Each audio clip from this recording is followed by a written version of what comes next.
So, a new year, a new decade, and 10 years of Dying Matters. I can barely believe it.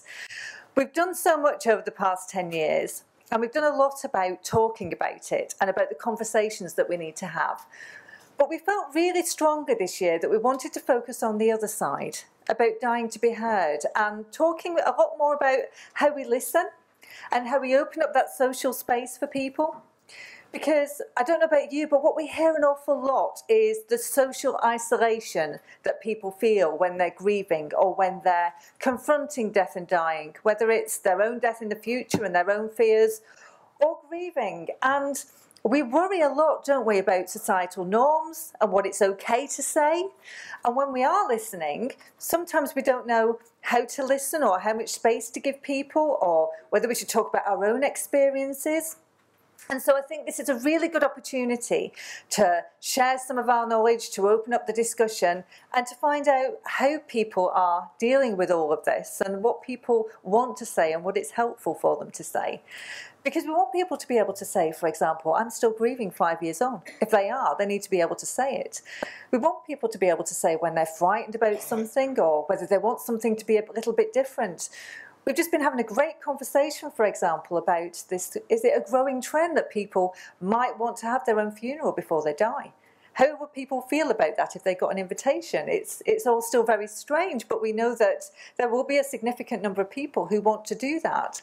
And I think the more that we start to open up this idea that we can listen more, not judge, and open up this conversation, then we can talk more. I think there'll be more individualism. And hopefully that's going to help all of us achieve the death and the dying that we want, that legacy that we talk about for people, which is a good death, but also have that send-off we want.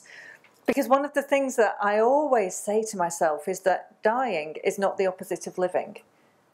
We're still living when we're dying, and our legacy and the memories live on. So the more we talk about it, the more that we can listen, I think it's going to be a really, really interesting year.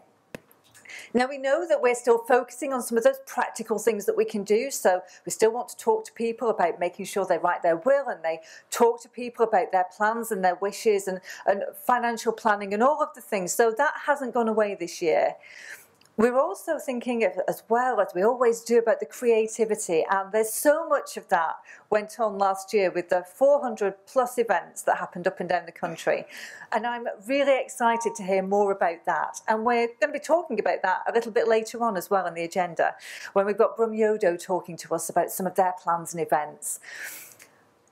We're also taking stock this year because it has been 10 years. Some of you will have been in touch with Sarah. Do you want to wave Sarah? She's our reasonably new campaigns and comms director. She's been with us for just over 6 months. Sarah's been talking to a lot of people, finding out from you about the last 10 years of Dying Matters, what works, what we could do better, and she'll be continuing to do that. So if you have thoughts today or you have thoughts during the coming year, please do send them over to Sarah or arrange a phone call. We'd be absolutely delighted because we want to make Dying Matters even bigger and better than ever. I'd like to say a huge thank you as well to our sponsors, without which we couldn't run today. So Simply Cremations, can you put your hands up in the air if people want to come and talk to you? Thank you so much for sponsoring today and making today happen.